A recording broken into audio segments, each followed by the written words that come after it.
Hey everybody.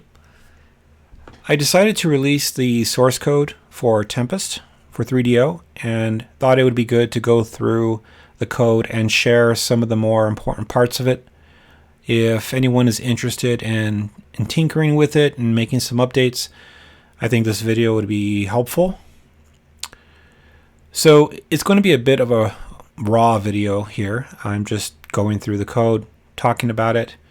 If anyone has any questions, feel free to leave them, or if there's something that I'm missing and you want some more information on it, let me know and I can post a follow-up video to it. So when you download the code, you're going to see this root directory here, Tempest R.E.A.L. It may not be called Tempest R.E.A.L source, but you're going to see most of this here, right? And what you're going to probably look for in the beginning, if you're interested in either updating like levels or any enemy graphics or things like that, is you're going to want to go into this assets folder. Now, the CD folder is where everything goes just before it gets built into the game, the ISO. But the assets folder at this level is sort of the raw form. And so right off the bat, you're going to see a workshop folder that contains various 3D models, and all the models were created in Blender. So if we come into like player.blend, here's the enemy ship. Okay. Oops. So here's the enemy ship. If you go into levels, you can see all the different levels. So there are 20 distinct levels in the game, and they repeat every 20. But there's nothing to stop someone from adding new levels and extending that reset. So you could add, say, another 10 and have it reset every 30. There are 99 levels in the game to win the game. Even though I programmed it, believe it or not, I have not beaten the game. So if we go, let's take a look at level 20. So this is the, level 20 raw form. So you can imagine this being like the rim and your ship going along these corridors and looking down. This is what that level looks like. They're all the same length, by the way. And the distance between like the vertical and the horizontal offsets here between these points, they should be consistent. So if you're making a level, you probably want to open up an existing one, take a look at the deltas on the X, take a look at the deltas on the Y, and then just kind of follow that so that your levels are cohesive and the corridors are not too small or too big. A good level to look at is 3 while I explain the next part, because it's very basic. So this is the just straight across. Each of these polygons or quads is a corridor. And you can see the origin is here. That's important too, because that gives us an offset, right? So you kind of want to look at all these things if you're designing a level. And if you're designing a level, I recommend just starting with 3. Look from the front view in Blender. And then you can start extending out to the right. Right? Stuff like this. And, obviously adjust the spacing and stuff.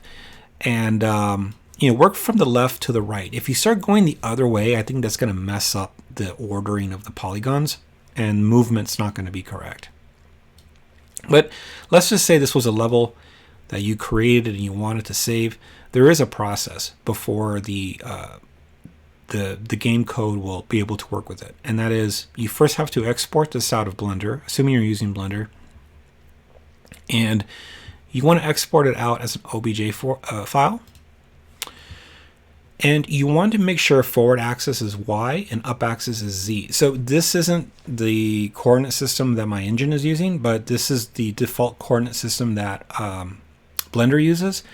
And you'll see in a bit, I have a script that runs on this data, and it's going to clean everything up. But when you're exporting, this is what you want to select so that my script knows what to do. There are no modifiers here. You don't need UV coordinates or normals here. And just go ahead and export that out. So once you export it, we don't need a material file either. I'll delete that. We have this level 3 OBJ file. So this file needs to run through a Python script that I wrote. And that script is going to create a format for the game. So I'm just going to move it over into the tools folder just to make this a little easier to follow. But in this tools folder, I have this Python script. And I'm actually using Cygwin. So let me go in here and go into development projects or 3DO projects, Tempest. Let's go into tools. Yeah, I'm just using Cygwin, so I have a bit of a Linux flavor while I work in Windows. So if we run this Python script, by the way, what version of Python am I running? Okay, I'm running 3.10. So we run this script on that level that we just exported, and it gives us a bunch of output, and we have this file now. This is the file. Now it needs to be named differently if you want to use it as a level, but this is creating the object data. Now this part it's not really tied to the specific logic of Tempest. I mean, it is, but I kind of wrote a generic 3D processor, and so this is the object data for this model, and it could be used in other projects. So if we want to see where this file would go, I'm just going to delete it. Well, actually, before I delete it, let me give you a quick look at. So this was the OBJ file, and you'll see that it's just a spec OBJ file. Many programs can generate this. Each V stands for a vertex. There's your XYZ, although it may be reversed because of the Blender's base axes. And then here you have everything that starts with an F is creating a face or a polygon. In this case, a quad, because there's 4. These need to be quads. So for example, index 1432 is using this vertex 1, the first one, this vertex, that's 4, 3, and then 2. So that's what this is. And the Python script here, it loops through all that. It puts it in a better order for the program. It writes out only the bytes that I need. So like, for example, I don't need this, I don't need this, I don't need this or this. And I read things in a little differently than this export. So the Python script just creates a format for my 3DO engine. But so once you have that, I'm just going to go ahead and delete it because I don't need it, but I'll show you where you would take it. You go into CD assets, and then there's levels. Now these are all the levels in the game, and you could name that file level 21 and drop it right in here.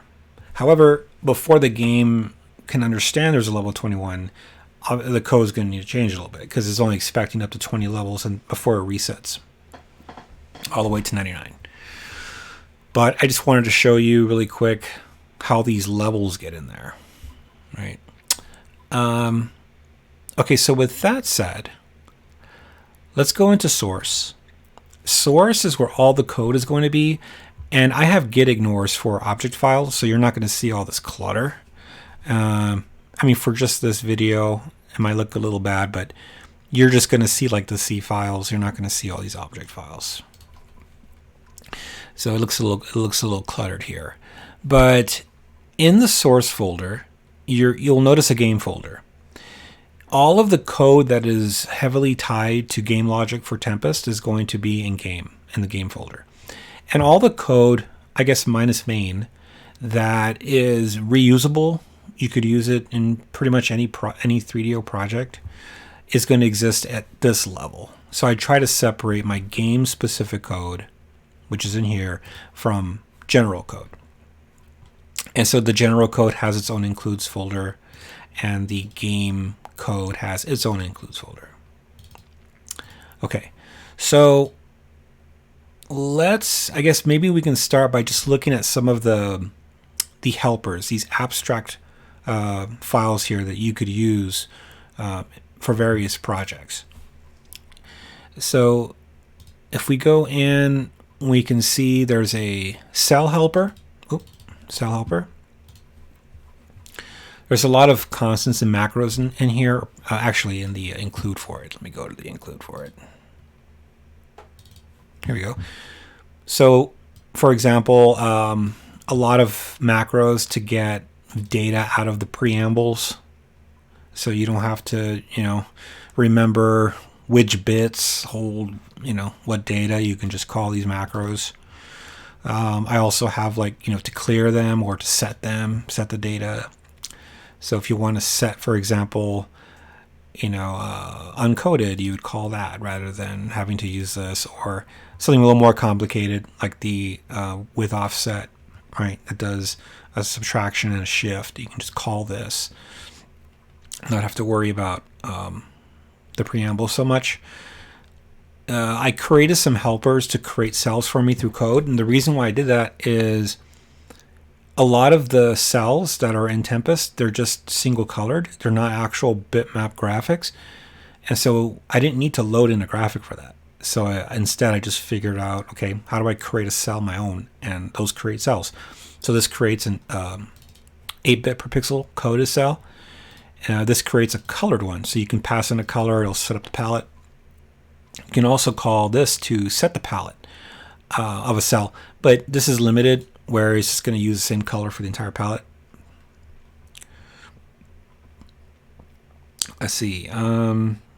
If you see skewable anything like reset skewable cell, skew cell, get skewable cell, I wrote this so that I can create that effect where in Tempest, if you play the game or my port of it, you'll notice that the text kind of skews left and right.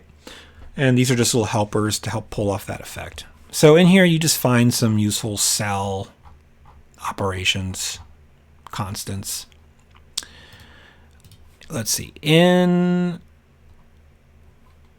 this file here, this is an audio file or some audio code that I created to play samples and music. It has the concept of having a mixer. Actually, I should start with the header, because if we jump to the implementation, things can get complex very fast. So if we look in the header, we have our init audio core. So if you're using this file in your project, you'd want to call this first once. Obviously, if you're closing it down, you would call its corresponding close. And assuming you already have a sample loaded, which we'll get to in a bit, you could call play sample, throw in the item for that sample, a priority. So if you throw in all the same number, it's not really going to matter. But if you want a sound to take precedence, maybe like a gunshot, you always want to hear the gunshot, let's say, from the player. You would always throw in, say, a higher number. And if it encounters a lower number in the queue, maybe all the slots are full, it's going to stop one of those lower priority slots, and it's going to play your higher priority sound. And then the amplitude. So there are some constants that I have up here, like the max amplitude that it can support. So if you go beyond that, it's going to clamp it. And then you have some default and default priorities if you want to use these. Service sample player, you want to call that once per loop. So what that's going to do, it's going to analyze the slots. And if there are any slots that are busy and audio is playing and maybe the audio has finished, it's going to clean those slots up, remove the attachments, things like that.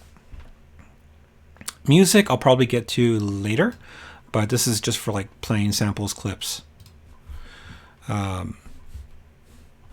Okay, what else? Let's look at the 3D code. So I have a general purpose 3D file here. And I think first we can just look at some of the types. And we'll start with the object. So an object is synonymous with a model. So in the example of that level that we were working with, that's going to get loaded into one of these. So will the player, so will an enemy. Everything that's 3D in the game.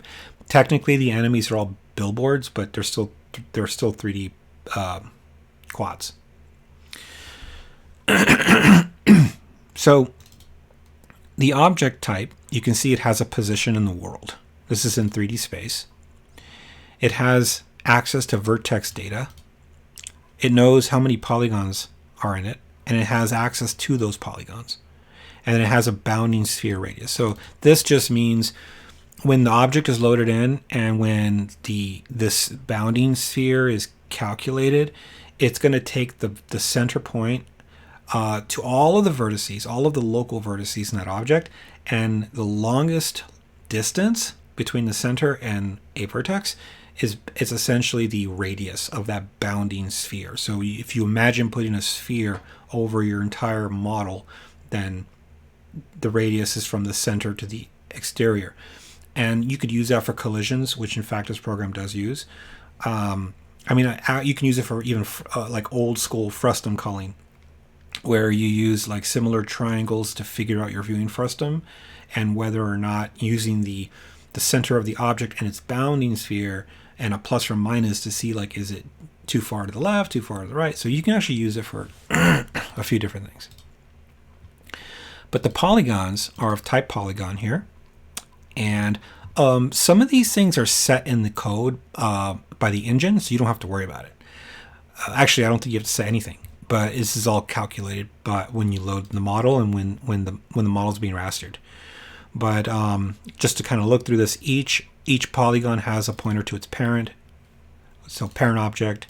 Each polygon has a cell for rendering.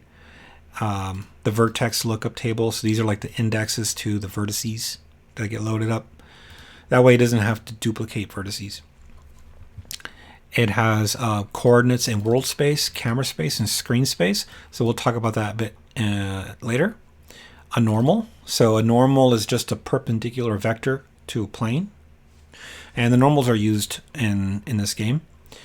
Average Z is just so that if you want to rely on, if you want to do any kind of depth sorting, which I don't think I have to do in this program, but if you want to do depth sorting, you know what the average Z is after it's projected.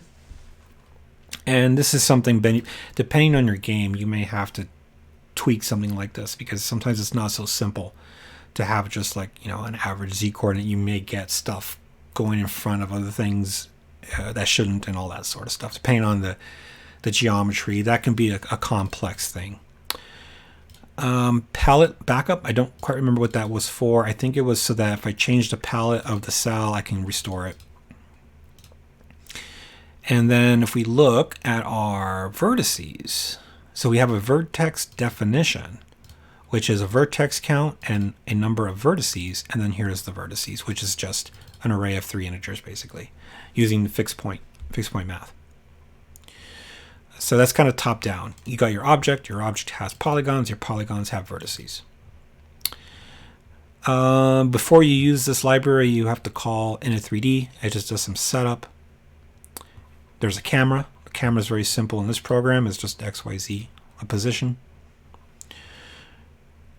And so a lot of these functions are very generic, like scaling an object. You throw in a scaling factor and fixed point, and it's just going to multiply every vertex by that value. So you can make it bigger or make it smaller.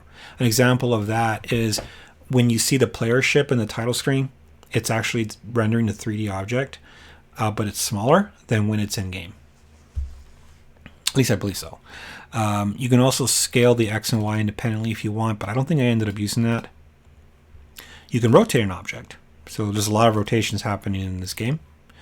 And because of that, and because most of the rotations are on the Z-axis, I actually created a separate rotate Z only, which is simpler. Sort polys, which uses that average Z value, but I don't think I ended up using this. I think it just does an insertion sort. This calculates the bounding sphere of an object. So when the object is loaded, I believe it runs this automatically for you. But if you change the scale, you're going to want to call this again. So it recalculates. So an example would be when you go from the title screen to the play state, it calls this again because it makes the player ship a little bigger. Some copy stuff, drawing normals on the polygons. That's helpful for testing. Loading an object. So in this case, it would take a path to that file that the Python script created. Unloading an object. All the cleanup. Add object is used when in a loop when you want to add an object in the scene to be rendered. So you would call that once per object per loop for every object you want rendered. This lookup table flag is very helpful. So when I first wrote this, as part of the 3D transformation pipeline, there is a process where there's a divide happening using the Z values and to calculate the screen positions. And in order to get around having to do divides, which would be slower, I ended up creating a lookup table that would span across the playfield. And so if you throw in a true into this flag, then it's going to take the Z value, figure out where that is in the lookup table, and then it's going to do a multiply of an inverse rather than doing a divide. So if you use true, it's not going to do a single divide to determine the screen coordinates, which is great. But if you're dealing with an object that's like too far away or too far behind the camera, which shouldn't be drawn anyway, then this lookup table won't work. And so if you throw in a false, it's just going to do a divide. Now the size of that lookup table would need to change based on the project. It's basically, how far can you really look down to the Z-axis? AddObject Z-clip is similar to AddObject, but it has a little more logic in there to clamp geometry to the near plane. So an example of that is when you're playing Tempest and you are starting to warp off to the next level, it's going to call this function instead of add, because it needs to make sure that the vertices don't go behind the camera, or hilarity will ensue. So now during the play state, I know that will never happen. And so I'm using AddObject and I'm saving those extra cycles on clamping geometry. Now this is more simple because I don't have to do frustum calling. Really, the camera doesn't rotate around, but it does still need the clip. But even the clip is easier because all the geometry is head on. So it's not doing any kind of crazy linear algebra or anything. And then in your loop, when you're calling, every time when you're ready to call AddObject, you just in the beginning of the loop you call begin 3D, add all your objects, and 3D. And then raster scene will finally take all the objects you added and render them.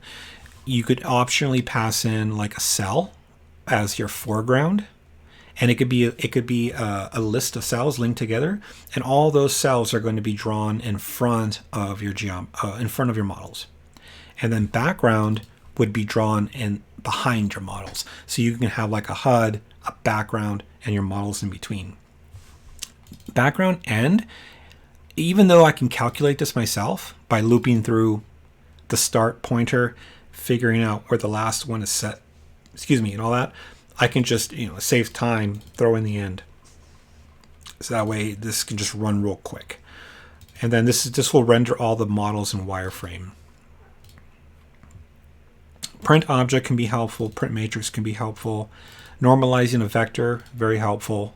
That's when you basically want to maintain direction of the vector, but you don't want its length to impact your calculations. You just want its direction.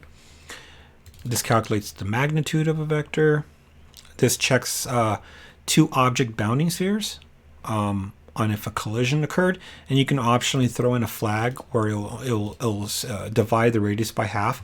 So if you have kind of awkward geometry and it's not going to be pixel perfect or world perfect, but you want the objects to be a little closer together before a collision is registered, you can throw a true in there. Translate just moves an object somewhere. Sets XYZ, calculate object normals. So it's going to go through all the polygons and calculate all the normals. This for sure happens on the level because the normals are used for determining when flippers have completed their flips. But we'll get into that in a bit. So high level, these are all the 3D functions that I wrote. If you open up the implementation file, there's a lot here, but it's not crazy. But there are a couple functions in here that would be good to look at the definition or implementation. So at a high level, before the geometry is rendered in 3D, it needs to go from its local space to world and then to camera. Local space is how the vertices are designed in like the 3D model program. Like if you have a vertex of -1 or -1, That's relative to the center of the object. And it means nothing on its own. It just means that if you had some object at XYZ, that vertex would be going to the left, right, by -1. But that's the local. That's how the vertices are defined. So when you see vertex data here, those are all local vertices, part of the model. World gets calculated from those local vertices, and it's super simple. World is just the vertex location plus the object location, and now you know where it is in the world. So it's just an addition. Once you have your world, now you can figure out your camera. So your camera is your world minus your camera position. So super simple. There's no camera rotation, so your camera calculation is done at that point, and it's ready to be projected onto the screen. You just need, now it needs to calculate the screen coordinates. Now there's a poly. Now this is poly to world cam. So like when you call add object, it goes through a series of pipeline stuff. That's one of the things that runs on each polygon to figure out where it is in the camera, relative to the camera. And then poly to world cam clip. This is used when you're flying from one level to the next, and I need to clip polys to the camera. It's going to clamp the z-axis to the near plane, which you can pass in, which is defined for this program in a constant. And then along with polygon transformations, I also support like just points, because some parts of the program just need to rely on a point, like a virtual point, and there is no polygon. So you'll find that there's also like point calculations, like point to camera, point to world, stuff like point to screen, stuff like that. So here's poly to screen. So to kind of get a 10,000 foot view, you called add object. It's doing some stuff. It came in, it calculated the camera position for all the vertices. It comes to finally polygon to screen. And here's that lookup table that we were talking about earlier. But for simplicity, I'm just going to skip over that. Assume you set false, it's going to jump down here. Super simple. And it's going to grab the Z for the camera, or for that polygon's vertex relative to the camera. And then this is where it does like the screen coordinate calculation. So generally, if you're dealing with kind of old school 3D graphics like I'm doing, it's not as sophisticated as modern 3D graphics, nor, in my opinion, do you want it to be, because it's not going to run fast enough. But you would generally multiply your X and your Y coordinate by some value that represents like your viewing distance. And then you would divide it by Z, and then that would give you the screen space of that 3D point. I'm just doing a shift instead of a multiply, just so that I can avoid doing a multiply. The compiler is probably generating the same assembly or machine code. I'm not sure. I've never checked what it's generating, but this is the same, as you can see, as multiplying by 256. So my view distance is 256. Or I can shift left by 8, which is 2 to the 8th power is 256. And then dividing by Z.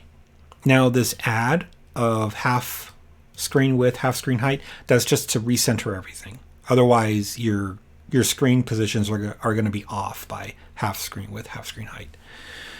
Now, if you use the lookup table, the main change here is that it's passing in this your Z value into a macro, which then gets an index value from 0 to 16, and then uses that index value to grab a value from a table that just has a lot of inverse calculations.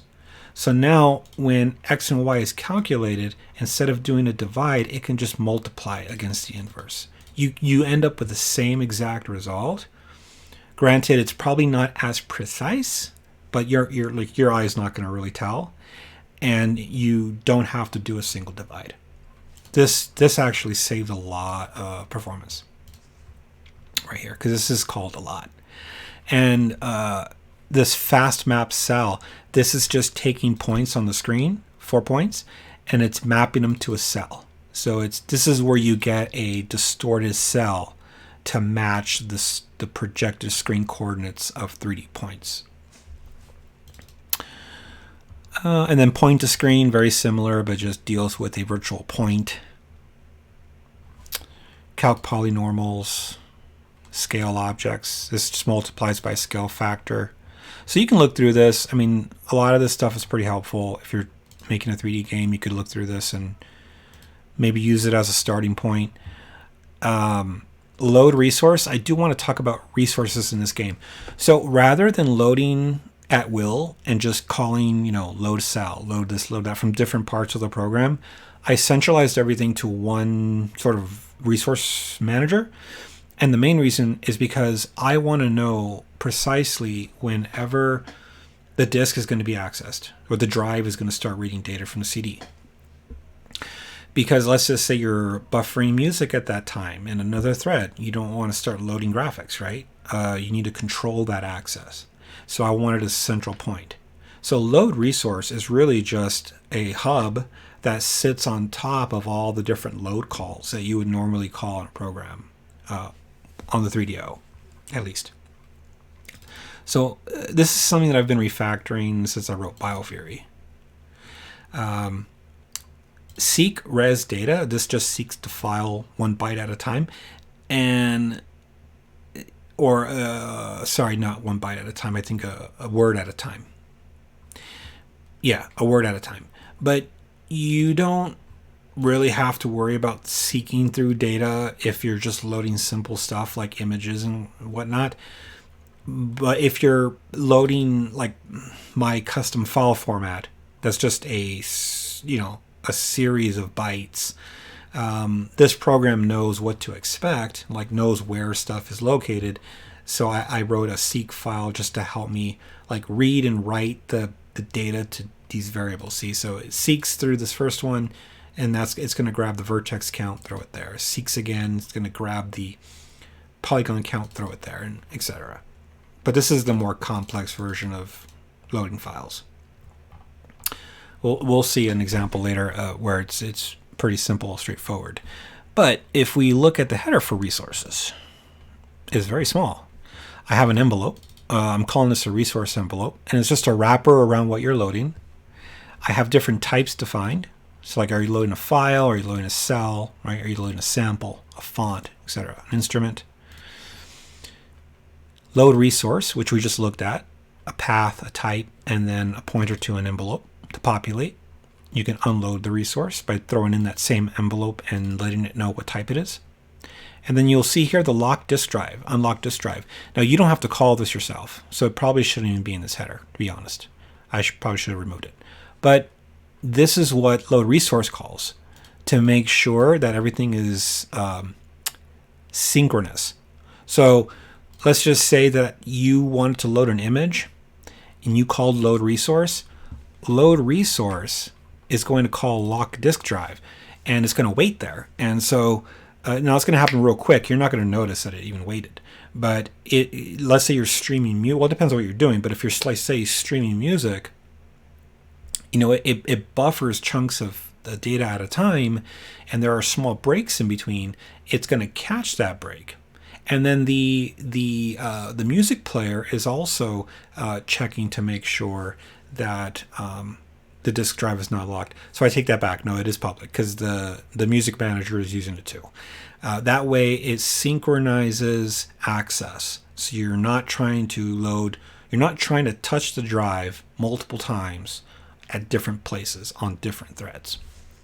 But this is the main reason why I created a wrapper. But you'll notice it's just a little factory here. It takes the type and calls a function. And these functions just really call 3DO functions to load different things. So pretty straightforward. Let's see, anything else in this? Timers is pretty simple. Let me just open that up. Now, if you don't need true precise timing, you could just use this and it'll be fine. So a simple, famous last words. So simple timer type just holds a delay in milliseconds. So, 1,000 milliseconds is 1 second. and then it keeps track of the last time that the trigger happened. So you would create a timer, toss in a delay, gives you back a type, and then you can call is simple timer ready whenever you want to figure out if enough time has elapsed. If so, you could do your thing and then call reset. And the next time you call is simple timer ready, it just checks again. So just something very simple to time non-critical things. Okay, so that's probably it for... Actually, no, let me show you the math one. So this is another general one.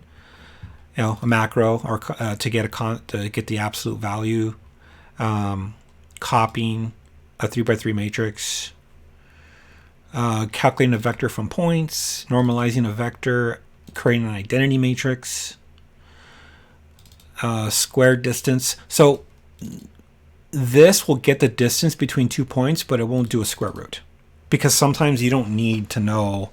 Sometimes you can deal with the square distance to get the information you're looking for, and you can save a square root operation. Okay, so that's probably all I'll show for the general stuff, the stuff that you could use in multiple projects. Let's start looking at some of the game-specific code, and I think a good starting point would be level logic. So we're now going to jump into the game folder. And let me close Blender. Don't need Blender open anymore. Okay, so now in game, let's look at levels, the levels header. So you're always playing in a level. That's what this level represents. Those models with the corridors and everything else. So you'll see that I have a level context, which holds 2 level types. And this is a level type. So you're probably wondering, why are you holding 2 level types? And that is because if you've played this port, you'll notice that when you go from one level to the next, it's very seamless. There's no loading, no perceived loading, and you flow. It's constantly flowing one level to the next. And so the way this is working is that as you're playing through one level, there's a thread that is preparing the next. And when you switch over to the next level, the other slot in this 2-array buffer is now being populated with the next level. So these buffers are constantly being used. You're always in one. You're always actively in one of the 2 playing the game, and the other buffer is getting ready.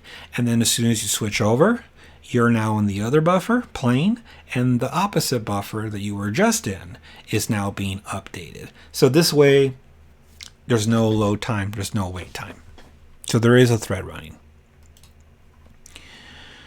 And then init level manager, that gets called, you'll see in the game when it's getting set up, and that just creates the thread and things like that.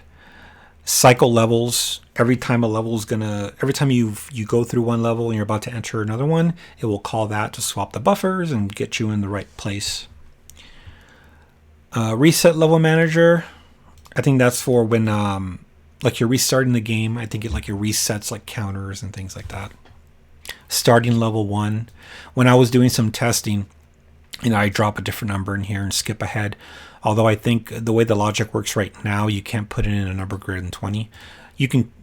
There are 99 maximum levels, but this specific flag doesn't support anything over 20, but you can modify that. Max level polygons 20, so make sure you don't have more than 20 corridors. And then this constant is used a lot, and it's just to save hand cramps. So you'll see that this constant is going to return the level type that's currently indexed.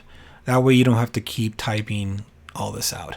So whenever you see L context level in the game, really what that means is, give me the level data that I'm currently playing in.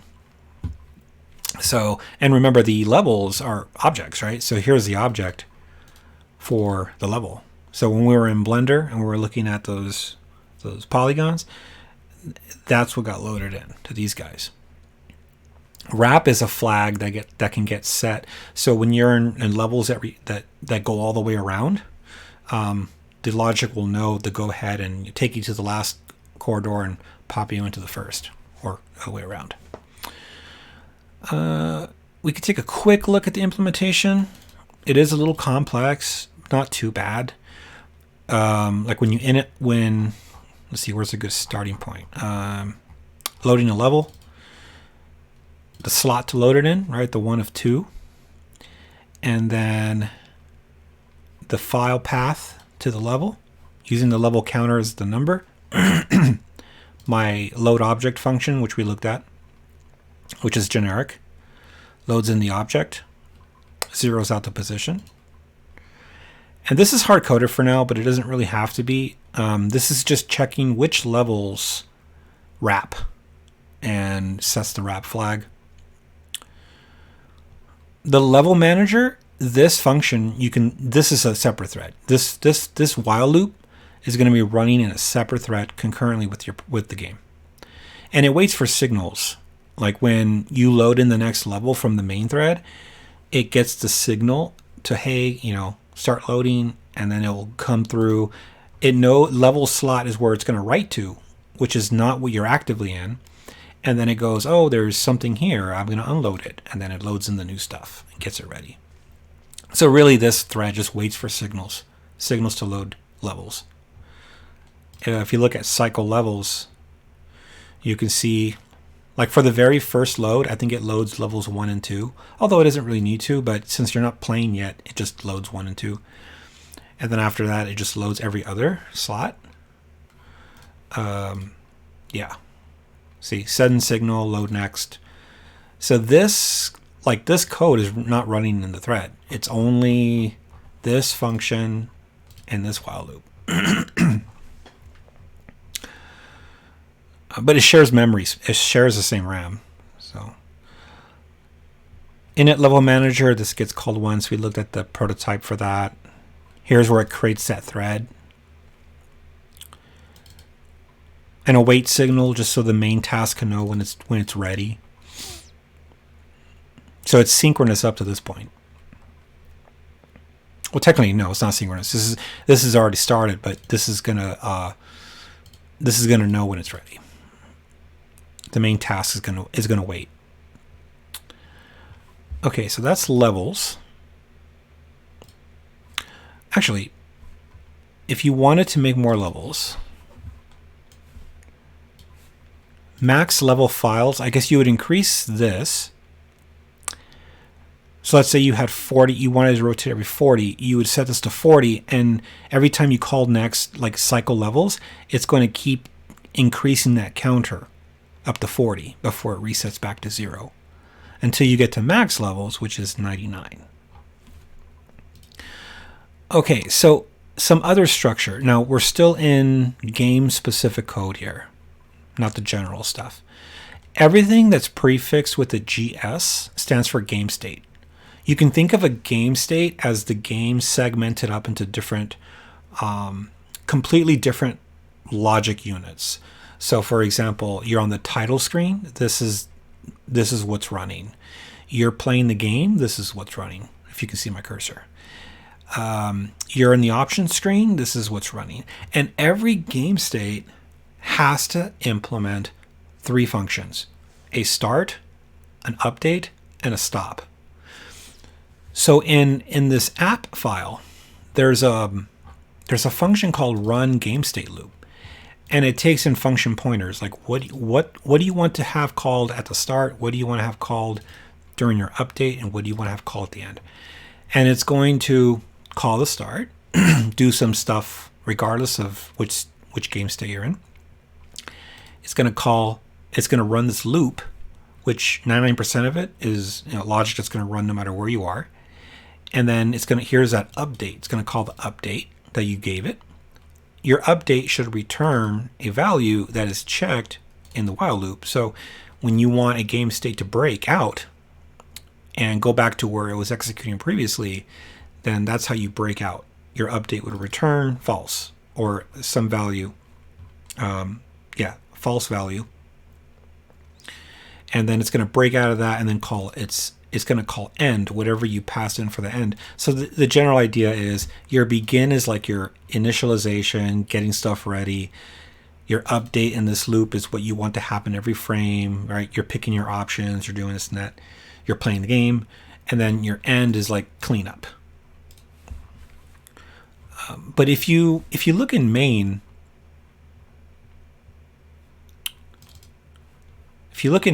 aside from just boilerplate setup stuff here, like event broker screen, folios, you come down here, there's this main loop that never ends, and it's going to call play.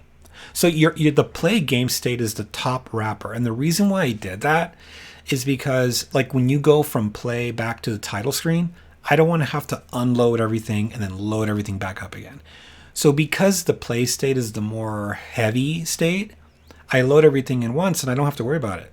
Also, I don't have to worry about memory leaks because I don't have to worry about unloading all that stuff. The only thing that really gets unloaded is like level data, which cycles. And like the play state can launch the title state, and the title state can launch the option state and things like that. And then everything pops off back to play. So this is never really going to be reached, or rather, this is never going to break as implemented currently.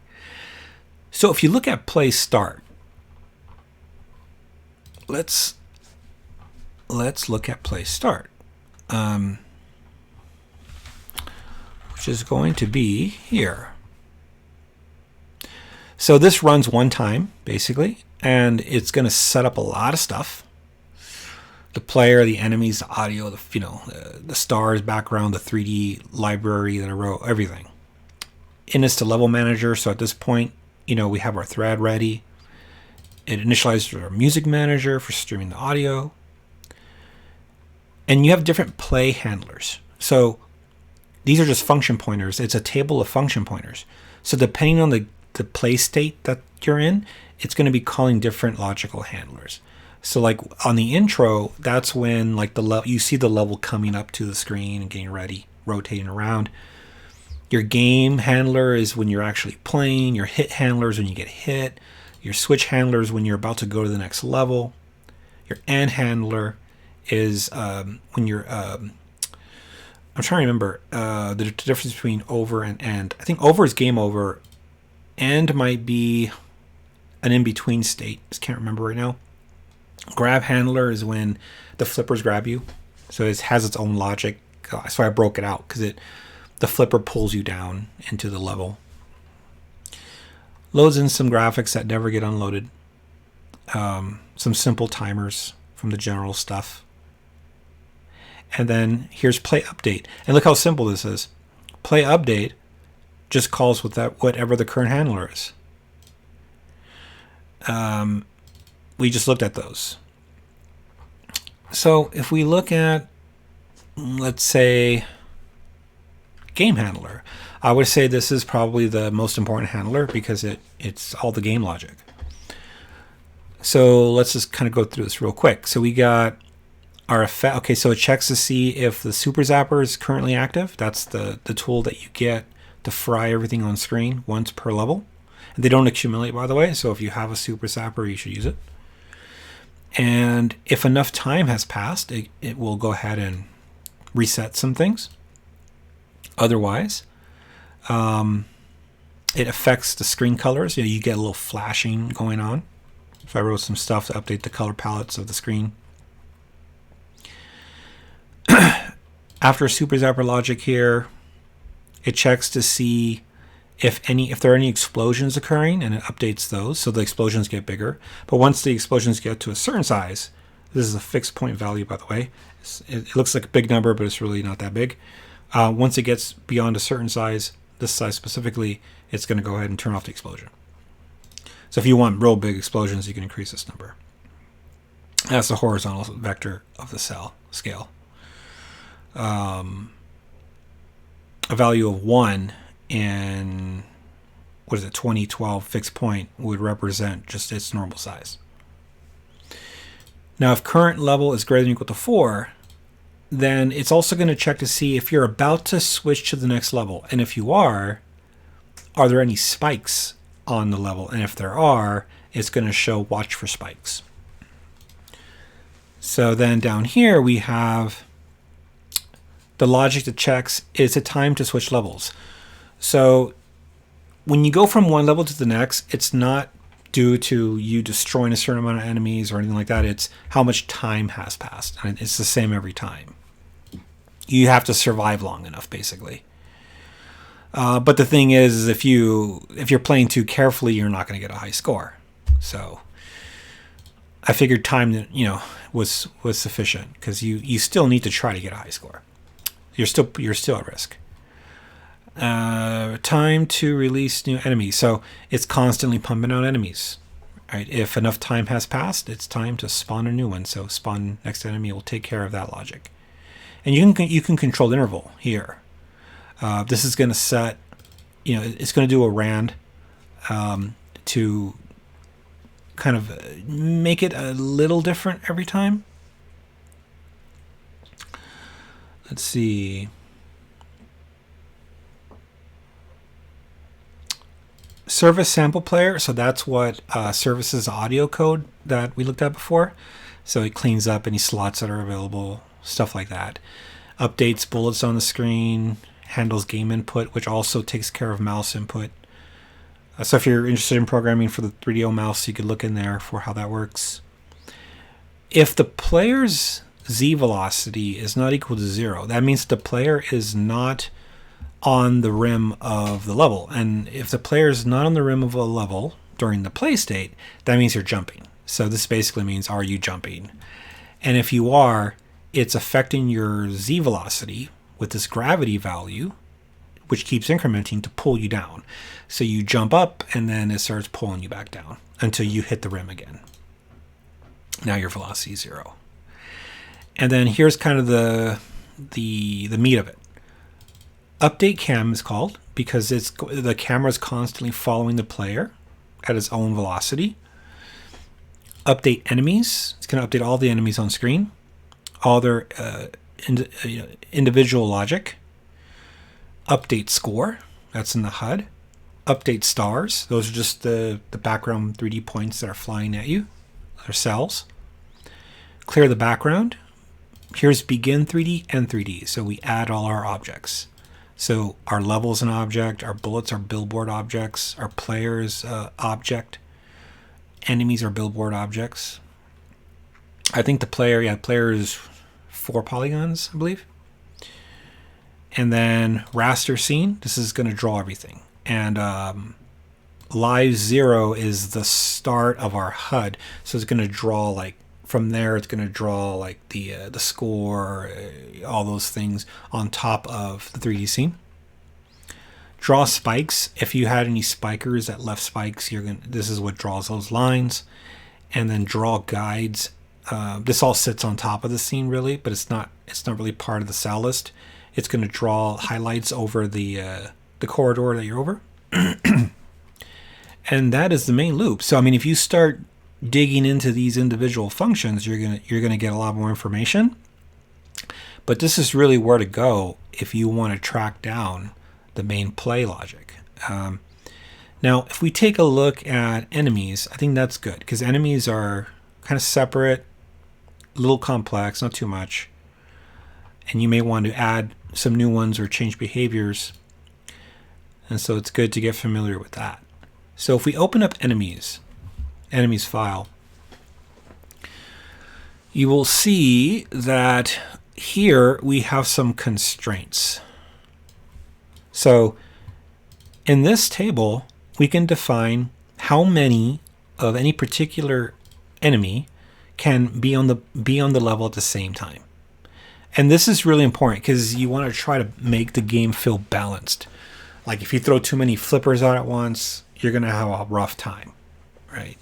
Or too many pulsars, forget it. You're going to get electrocuted, no time. And then here's the spawn eligibility. So at which level can these enemies spawn? And this is really good too for trying to create a balance. Like, you don't want to throw like diffuse balls out at level 1. You know, somebody who's playing the game for the first time, they're going to get frustrated and turn it off. Or like the pulsars. So this controls when these enemies are able to come out.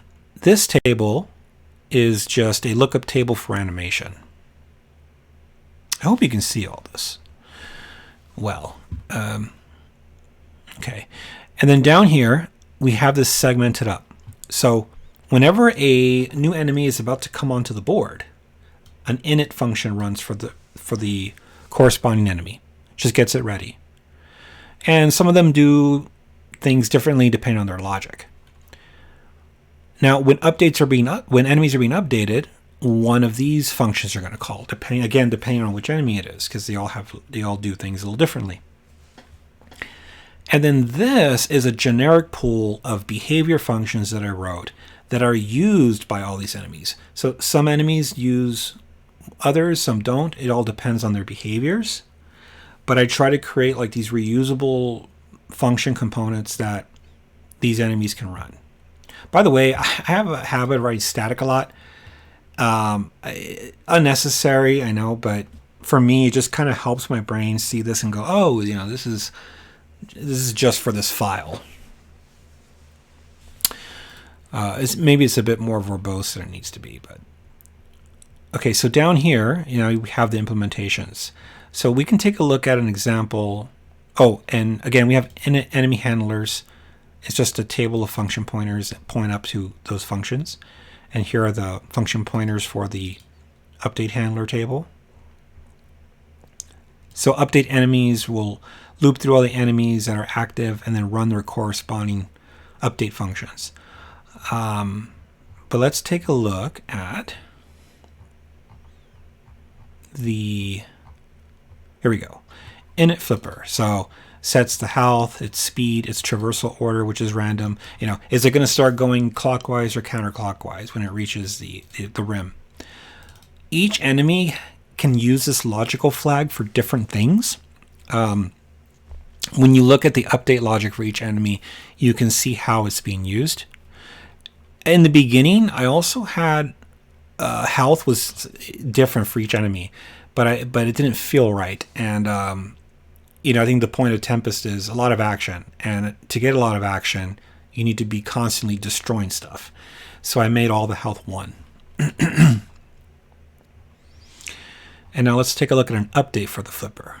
So update flipper. Update flipper, it's going to call this behavior function. It's a generic one called near walk, which is going to get him to the rim.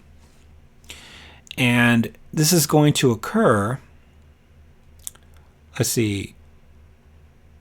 So near walk is going to check if you're already on the rim. If you are, it's not going to do anything, but it's going to return, you know, true. If it returns true, it means you're already on the rim. And that's when this logic runs. And you can see this behavior roll. Roll is going to be flipping the flipper from corridor to corridor. And every time the enemy completes a flip, it sets its logical flag. And that's the moment at which the flipper checks for collision. So that's how you're able to skirt under a flipper without jumping over it, is if it's mid-flip, you can just move right past them. If you wanted to change that, you would get rid of this logical flag and just check for collisions every time. But I kind of like it this way. This way you don't need to jump. And I mean, technically you can shoot the flipper before he lands on you. You can do that too, but that's more risky. But this way you can also skirt. So it kind of creates a little more of a variety of how to deal with enemies. But it can be removed. And the way that a flipper knows once a flip is complete is the flipper will calculate its up vector as it's rotating using the 3D code that we looked at earlier. And then it does a dot product between its up vector and the normal of the corridor polygon. So if the vectors are going in opposite directions, that means that the flipper did a complete flip. And what the beauty of that is, this roll function doesn't have to worry about the angle between corridors, because at the end of the day, the dot product is going to reveal when the flipper completed its flip. But all of these updates, they share a lot of similarities. Like missile will just, if it has reached the near point of the level, which is the rim, it checks for collisions. And once it goes beyond the camera, it destroys itself. Now, destroy enemy is called when you shoot the enemies, or when the enemy just leaves the screen, or if it's just time for the enemy to go away, whatever it may be.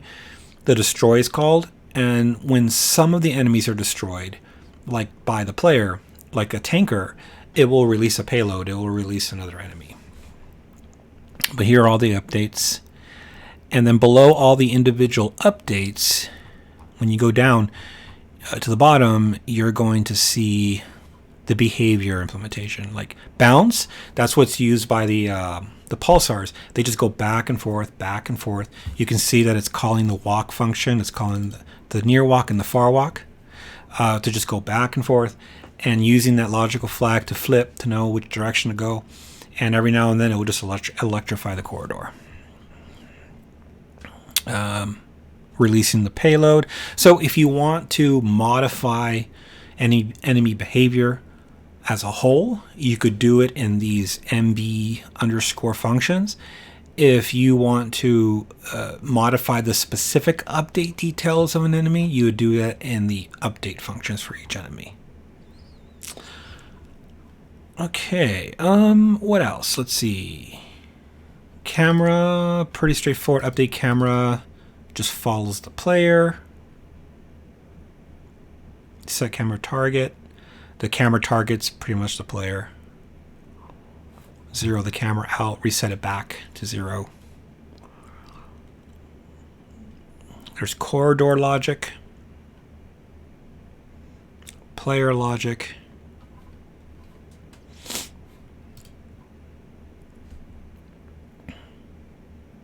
let's look at some globals. So here are some global settings that affect everything. This stuff you never really want to touch. Those are game settings. So it's using a setting mask to hold a bunch of bits of information. You have God mode here. Show level normals. That's good for debugging. Level Z far, level Z near, you don't want to touch that. Maximum number of bullets that can be on the screen. I think 5 is a good number because it in normal mode, if you constantly spam, your volley depletes just before it, a microsecond before it refills. But when you're in hard mode, your volley depletes a little quicker, and so 5 just seemed to be a good number. Also for performance reasons, 5 is probably good. The speed of the bullet, maximum number of enemies at a time, that's a good balance. You don't want to touch this or that. I'm saying this or that, assuming you can see this. I hope you can. Max player lives, the basic move speed of the player, his movement velocity increment. I wouldn't touch this stuff, but this will basically affect the physics of the player, like your gravity. So if you set this to a lower number, it's probably going to look like your player's on the moon.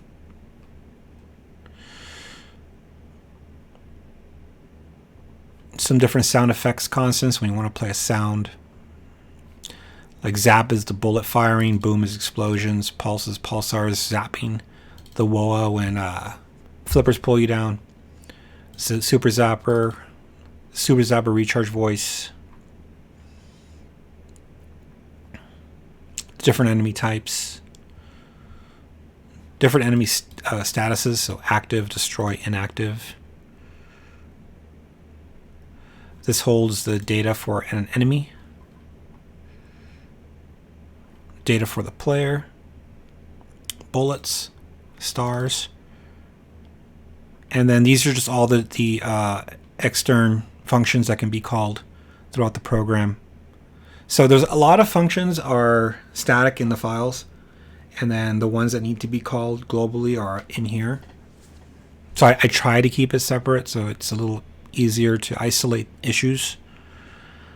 But like here you can see all the corridor stuff, all the place stuff, enemies, the player, the camera.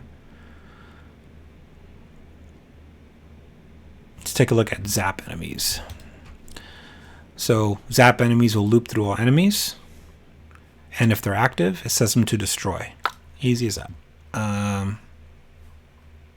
So yeah, a lot of this stuff is not too bad. There's just a lot going on, and the 3D code, obviously, if you've not done any 3D, it could look a little alien, but at least it's not trying to do modern 3D. I mean, this is an old system, right? So it's doing 3D the way 3D was done in the early 90s. So, and yeah, so I hope you enjoyed this. If you want to compile this yourself, you're going to have to go into the make file, which is right here, and modify this to your development environment setup. And when you want to build everything, you can run this build project shell script, which is going to, let me close this up.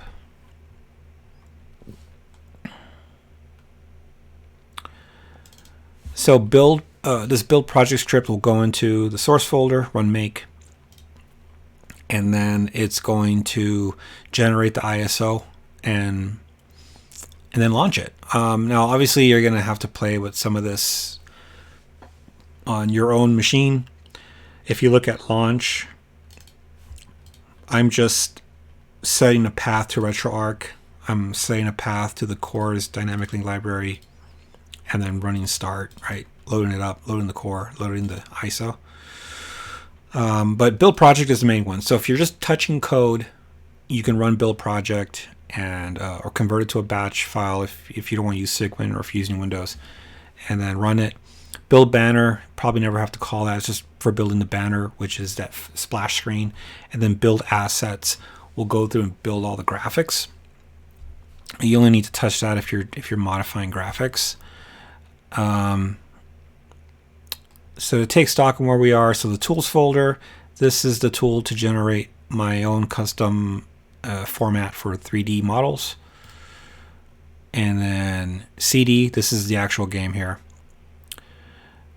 You don't ever have to go in here really unless you're adding, like, you're swapping out different sound effects, or you're changing, actually, I think that's it. Because when you're adding levels, again, there are 99 levels, but it resets every 20. This I'm not using anymore, but in an earlier prototype, I had the 3DO logo and 3D rotating on the tile screen, and these are those object files. But yeah, if you're updating graphics, you don't go in here directly. You go into this assets folder, you modify graphics, and then you run build assets, and it will go ahead and create the 3DO format using the 3D tool that TrapExit made, and then it will move the files over onto the right place. So you shouldn't have to ever manually do any of that. This is also pretty cool. So for digits, for the score, I just have this one strip bitmap here, and it will determine for each digit which of these not cells, but which of these segments within the cell, subregion of the cell, should be shown. So it doesn't use the 3DO fonts, but that font did come from a free to use, commercial free to use, or private free to use font, TrueType font. And yeah, that is it. So I hope you enjoy this. I know it was a bit raw, just kind of going through this, but I hope this was helpful. If there's a question you have about any of the codes in particular, let me know, and I'll get to it. By the way, ignore this assembly file. I was playing around with doing some ARM assembly, but I ended up not using any of this. And I think the last time I was testing this out, I modified all these instructions quite a bit, so it doesn't even make sense anymore. So I should probably delete this, but you could ignore the assembly file. The entire project is written in C. And I'm going to take a small break from 3DO development and do some NES development, Nintendo NES, or NES if you say it that way. And then I think I'll be hopping back and forth between NES and 3DO for a while. So again, thank you for watching, and hope you enjoy.